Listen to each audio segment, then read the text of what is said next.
आज झांसी को एक नई सौगात मिल चुकी है, गीता चौक। सामने गीता चौक देख रहे हैं आप, काफी भीड़ भी यहाँ देखेंगे, काफी लोग यहाँ सेल्फियां ले रहे हैं और देख रहे हैं आप एक हाथ बनाया हुआ, हाथ के ऊपर एक ग्लोब है और ग्लोब के ऊपर गीता रखी हुई है। परम पूज्य गीता मनीष स्वामी ज्ञानानंद जी महाराज जी ने आज इनका विधिवत रूप से उद्घाटन कर दिया है और काफी लोग यहाँ पहुंचे हैं, बातचीत करेंगे इनसे। जी कहाँ से आए हैं आप? झांसी से हैं। कैसा लग रहा है? बहुत अच्छा लग रहा है। पहले के मुकाबले पहले आपने देखा होगा यहाँ काफी गंदगी थी और अब एक गीता चौक बहुत ही मतलब एक्सीडेंट्स भी होते थे। जी जी जी एक्चुअली बहुत गर्व की बात भी है हमारे लिए कि यहाँ पे एक धार्मिक जो प्रवृत्ति है उसको बढ़ावा दिया जा रहा है। बेसिकली जैसे बच्चों में जो बहुत अच्छी नॉलेज जाएगी, उनको बहुत अच्छा लेसन जाएगा कि हमारी एक्चुअली क्या था हमारा पास्ट। बेसिकली अब जो चीजें आ रही हैं उससे एक बच्चों में भी अच्छा और हम लोगों के लिए भी जो हम रिमाइंड करेंगे चीजें बहुत, मतलब बच्चे भी हमारी जो संस्कृति है, धार्मिक संस्कृति, उसको जानेंगे इस गीता चौक से भी। मेरे ख्याल से नया साल जो हमारे लिए काफी अच्छा है, क्योंकि एक तो झांसी शहर के अंदर गीता चौक का निर्माण हो चुका है और 22 तारीख को प्रभु श्री राम का भव्य मंदिर बनने जा रहा है, प्राण प्रतिष्ठा हो रही है। ये बहुत खुशी की बात है हमारे लिए। इधर से गीता चौक का जो निर्माण किया गया है और साथ में राम मंदिर का भी, उसके लिए भी हम बहुत बहुत धन्यवाद करेंगे और सबको शुभकामनाएं भी देंगे कि राम जी दोबारा से अपने घर में विराजमान हो रहे हैं। जी जी। तो बहुत बहुत शुभकामनाएं सबको। Thank you. आप क्या कहेंगे मैम, चौक के बारे में क्या कहना चाहेंगे? अच्छा लगा, बहुत ही अच्छा लगा। छोटी गुड़िया है बेटा, ठंड लग रही है आपको ना? ठंड लग रही है। नाम क्या आपका? क्या कहेंगे? आपको अच्छा लग रहा है ना? इतना बहुत अच्छा लग रहा है। जी जी। अंकल जी क्या कहेंगे? बहुत अच्छे जी। जो नास्तिक है वो भी आस्तिक हो गए। नास्तिक है वो भी आस्तिक हो। हाँ जी, बिल्कुल बिल्कुल। कोई ऐसा बंदा नहीं है जिसको खुशी नहीं हो, सबको खुशी हो रही है। तो चलिए आपको ले चलते हैं, ऊपर दिखाते हैं गीता के श्लोक भी जो यहाँ लिखे हुए हैं। तो ये आप देख रहे हैं, एक बार मैं आपको दिखा दूं सामने। हाथ बने हुए, हाथ के ऊपर एक ग्लोब है और ग्लोब के ऊपर गीता रखी हुई है। यहाँ श्लोक भी लिखे हुए हैं, गीता के श्लोक हैं। आपको दिखा देता हूँ चारों तरफ से मैं, कैसा जो नज़ारा है यहाँ का आपको नज़ारा दिखेगा झांसी शहर का, जो गीता चौक है वहाँ का। तो विधिवत रूप से जो आज उद्घाटन हो चुका है इस चौक का, यहाँ देख रहे हैं आज परम पूज्य गीता मनीष स्वामी ज्ञानानंद जी महाराज के कर कमलों द्वारा और हमारे झांसी के विधायक विनोद बेनाथ जी की उपस्थिति में। जी मैम नमस्कार, क्या नाम है मैम? सर वर्षा। कहाँ से? इधर आ जाए। सर झांसी से। झांसी से। क्या कहेंगे चौक के बारे में? सर बहुत अच्छा लगा कि महाराज जी ने जैसे बताया कि गीता हमें बहुत अच्छे अच्छे उपदेश देती है, उससे लेके हमें बहुत अच्छा लगा इस चीज़ के बारे में कि हमारे झांसी के अंदर विनोद भ्याना जी ने इस चीज़ का उद्घाटन किया। जिससे जी पहले काफी मतलब यहाँ जो एक्सीडेंट्स का भी काफी खतरा था और गंदगी काफी यहाँ रहती थी चौक के ऊपर। पार्क बन गई है, सुबह सुबह घूमने का भी यहाँ लोगों को मौका मिलेगा और एक अच्छा संदेश भी जा रहा है। हाँ जी, बहुत अच्छा। ये तो हमारे जीवन का सार है सर गीता जी। तो इसलिए बहुत ही अच्छा लगा विनोद भ्याना जी ने यहाँ पे इस चीज का निर्माण कराया और आते जाते जो भी लोग हैं इस चीज के दर्शन करेंगे और इसको नमस्कार करके हमें जाना चाहिए और बहुत ही अच्छा लगा। हम बहुत खुश हैं इस चीज को लेके। तो देखिए काफी खुश है लोग, झांसी की जो जनता है वो यहाँ काफी खुश है। मैं एक बार फिर से कहूँगा, एक बार पूरा दिखा दें आप इसको घुमा करके चारों तरफ से। गीता के श्लोक भी यहाँ लिखे हुए हैं, ये देख सकते हैं आप।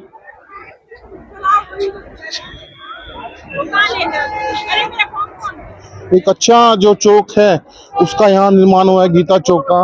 आज वीडियो को काफी अच्छा माहौल, यहाँ नजारा जो वो नजर आएगा।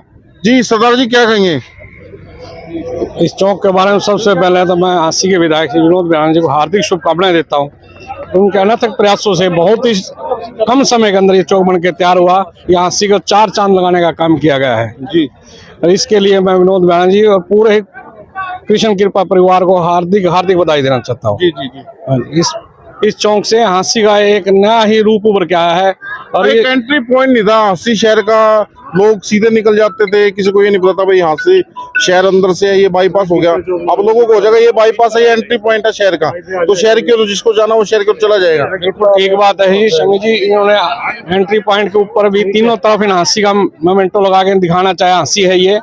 और इस से एक सेल्फी पॉइंट के तौर पे भी इसको देखा जाएगा। हाँसी हिसार से भी क्या कहता हूँ दूर दूर से लोग आ गए इसकी सेल्फी पॉइंट पे अपनी सेल्फी लेंगे जी। हाँ बिल्कुल सही सही बोल रहे हैं आप।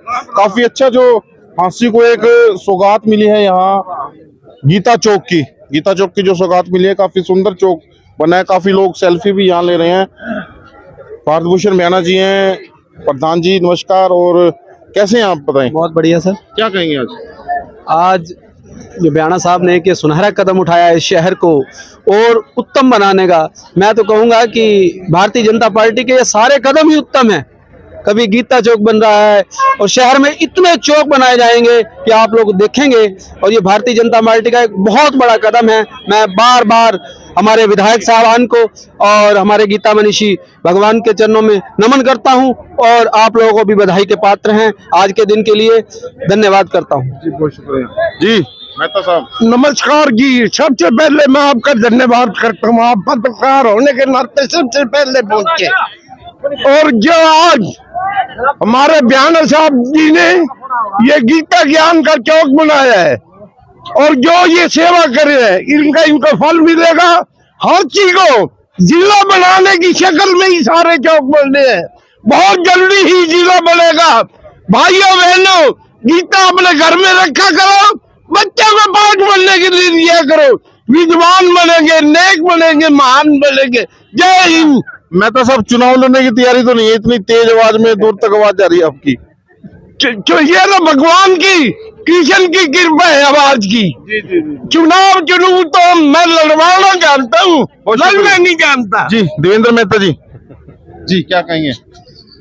आज जो ये हमारे विनोद ब्याना जी के प्रयासों से गीता चौक बना है, हम इसकी सराहना करते हैं और ये हमारी हाँसी की आन बान शान है। और इससे बहुत खुशी हुई है कि हाँसी का नक्शा बदल चुका है अब जी। चाहे रोड है चाहे कुछ है, ये गीता चौक है, जैसे अब देख गेट और बनाएंगे, बहुत खुशी होती है कि हाँसी की प्रगति पे है। बहुत खुशी होती है। देखिए शहर को खुशी तो जरूर है काफी। जी नमस्कार जी, क्या नाम है। सीमा तनेजा। जी क्या कहेंगे चौक के बारे में, क्या बहुत बढ़िया, ये काम तो ऐसा हो गया है कि बंदा सारी पीढ़ियां 7 पीढ़ियां याद करेंगी हाँसी की। तो हाँसी की बहुत अच्छा काम हुआ है। नमस्कार, कहाँ से हैं सर आप। हाँसी से जी। हाँसी से ही है, लगभग पूरी हाँसी पहुंच गई है चौक पे। बिल्कुल जी, बड़े ही क्या कहना चाहेंगे, कितना भव्य सुंदर, हाथों के ऊपर ग्लोब है और ग्लोब के ऊपर गीता, तो चौक काफी सुंदर बना है। जैसा कि आपने थोड़ी देर पहले महाराज जी द्वारा प्रवचन दिए, उन्होंने सुना कि महाराज जी का एक संदेश है पूरे वैश्विक गीता को वैश्विक आह्वान बना करके पूरे विश्व में फैलाना, और ये उसी का एक संकेत दिया पीछे। जैसे कि आप देखो हाथों के अंदर, जैसे हरियाणा का गौरव है गीता, हरियाणा के हाथों के अंदर पूरे भारत के अंदर और भारत के बाद पूरे विश्व में गीता का जो प्रचार प्रसार है वो सतगुरुदेव जी द्वारा इसमें दिखाया गया, दर्शाया गया है।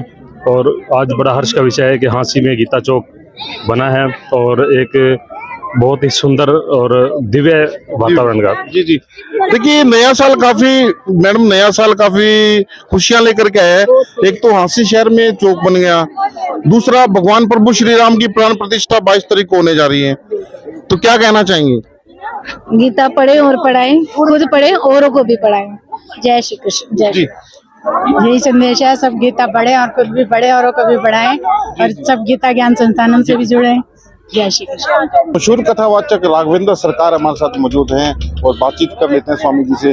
जी स्वामी जी, राधे राधे। राधे श्याम स्वामी क्या जी। कहेंगे, भव्य गीता चौक हाँसी शहर के अंदर आज विधिवत रूप से उसका उद्घाटन हो चुका है। जी हाथों के ऊपर ग्लोब है, ग्लोब के ऊपर गीता, जी तो क्या कहना चाहेंगे। देखिए स्वामी जी, शायद जितना स्पष्टता संदेश इस चौक के माध्यम से दिया जा रहा है, मैं उन शब्दों के अगर थोड़ा सा व्याख्या में जाऊं तो आपने पूछा कि ग्लोब के ऊपर श्रीमद् भगवद गीता जी का स्थापन होना, तो ये तो स्वामी जी ने भी अभी बड़ी विस्तार से चर्चा की थी। मैं उन्हीं बातों में 2 बातें जरूर जोड़ना चाहूँगा कि कर्मशील जीवन किसी भी देश का, किसी भी एक समाज के उत्थान का विशेष रूप से अहम भूमिका निभाने वाला चरण होता है। और कर्म का उपदेश जितना एक सौभाग्य से हमारे हरियाणा की धरती में आया और उसमें भी हाँसी की ऐतिहासिक नगरी में, तो इस कर्म के संदेश के कारण ये चौक अपने आप में जीवंत है। और जब जब श्रीमद् भगवद गीता जी को ग्लोब के ऊपर आप देखेंगे तो आप समझेंगे कि पूरे संसार में एक समभाव के साथ जीवन जीने का संदेश श्रीमद् भगवद गीता जी देती हैं। और केवल किसी धर्म विशेष की, किसी संप्रदाय विशेष की या किसी एक राज्य या देश में बंद करके गीता जी का संदेश नहीं हो सकता। श्रीमद् भगवद गीता जी अनमोल हैं, अमर हैं और कालजयी है। मैं एक ही बात में सब कुछ कहूँगा। और ग्लोब के ऊपर श्रीमद् भगवद गीता जी का सीधा संदेश कि पूरी पृथ्वी, पूरा संसार श्रीमद् भगवद गीता जी के अनुसार अगर जीवन जिएगा तो निश्चित रूप से वास्तव में राम राज्य वही होगा जब हम अपने कर्म में भी परिपूर्ण हों और अपने कर्तव्य से न चूकते हुए अपने इस अनमोल भारतवर्ष को आगे बढ़ाएं। शायद हमारे लिए आपने एक बात बोली है, राम राज्य है। देखिए 2024 में एक खुशी लेकर के एक तो हासिल के अंदर गीता चौक का निर्माण हो चुका है और 22 तारीख को प्रभु श्री रामलला काफी समय बाद हमें उनके दर्शन करने को मिलेंगे 22 तारीख को। बिल्कुल। तो क्या कहना चाहिए आप और हम जिस पीढ़ी को जी रहे हैं, आप और हम एक ऐतिहासिक पलों के साक्षी हैं और इस पीढ़ी का सौभाग्य है जिसने समय के अलग अलग बदलाव के दौर में इतना महत्वपूर्ण ऐतिहासिक पल देखने का सौभाग्य पाया है कि 22 जनवरी मैं कहूं कि केवल एक नववर्ष के साथ आपने जोड़ा। ठीक है, हमारी परंपराएं हैं और नववर्ष के साथ एक नया उत्साह हर कोई अपने जीवन में धारण करता है, लेकिन इस पीढ़ी के लिए तो एक नव युग की शुरुआत है। और मैं जहां तक समझता हूं कि आने वाली पीढ़ियों तक याद किया जाएगा इस 22 जनवरी के साथ। कोई एक नई परंपरा नहीं, एक नए युग का प्रारंभ प्रभु श्री राम जी के, क्योंकि वो पहले भी थे, आज भी हैं, आगे भी रहेंगे। लेकिन कहीं ना कहीं हम कह सकते हैं कि एक लंबी गुलामी का दौर हमारी आस्था का रहा था और उसकी बेड़ियां कट करके एक नूतन रूप में प्रभु श्री राम जी अपनी कृपा इस भारतवर्ष के साथ साथ पूरी पृथ्वी पर दोबारा फिर से राम राज्य की कल्पना को साकार मूर्त रूप देने के लिए आ रहे हैं। तो आप और हम सभी बड़े सौभाग्य के। बड़ी शालीनता से आपने जो बातें बताई, जो व्याख्यान जो किया बातों का, जो तो कथा मैं अक्सर सुनता हूँ आपकी जी, ऐसी शालीनता वहाँ, और जो प्रवचन है आपके, लोग सुन करके वो क्या बोलते हैं, मंत्रमुग्ध हो जाते हैं। वही आज भी लोग काफी सुनकर खुश होंगे आपको। स्वामी जी, मैं एक अपने जीवन का आपने जो बात ही छेड़ी है तो अनुभव बताना चाहूँगा कि कथा प्रवचन कोई केवल एक मात्र न तो पुस्तकों का अध्ययन करके किया जा सकता है। कथा को वास्तव में जब हम अपने जीवन का हिस्सा बनाएं, कथा को जीना जब शुरू कर देते हैं तो आप इस सेवा को निभा सकते हैं। वरना आप एक अच्छे शब्दों का जाल रचने वाले वक्ता हो सकते हैं, लेकिन कथा को अगर आपने जीना नहीं सीखा तो कहीं ना कहीं जीवन अधूरापन है। और मेरे जीवन में ये कृपा रही पूज्य संतों की, पूज्य गुरुदेव जी की, कि मुझे वो कथा जीने का सौभाग्य मिला है। तभी शायद आपने इतने बड़े शब्दों से अपनी बात रखी, वरना मैं नहीं समझता कि मेरे अंदर ऐसी कोई योग्यता है। लेकिन उसकी कृपा से जब भी उसका नाम लिया जाता है तो अपने आप जैसे ठाकुर भक्तों का मुझे प्रेम मिलता है। आपके इन अनमोल शब्दों के लिए बहुत बहुत आभार करूंगा मैं। बहुत शुक्रिया सर जी। जय श्री राधे सभी जय को। श्री राधे, जय श्री कृष्ण। तो राघवेंद्र सरकार जी हमारे साथ अभी फिलहाल। आपने पहले भी कथा की कवरेज भी की है स्वामी जी, और विशेष रूप से जो आप एक निष्पक्ष पत्रकारिता के साथ आगे बढ़ते हैं और कर्मशील सिद्धांत आपके जीवन का है। मैं आपके लिए बहुत बहुत शुभकामनाएं करूंगा कि आप और निरंतर उन्नति प्रगति करें और ऐसे सत्कर्मों की कवरेज अवश्य करते रहिएगा, क्योंकि आप बहुत बड़ा कर्म का संदेश और ज्ञान का संदेश समाज को दे रहे हैं। बहुत बहुत धन्यवाद। जय श्री कृष्ण। जय श्री कृष्ण।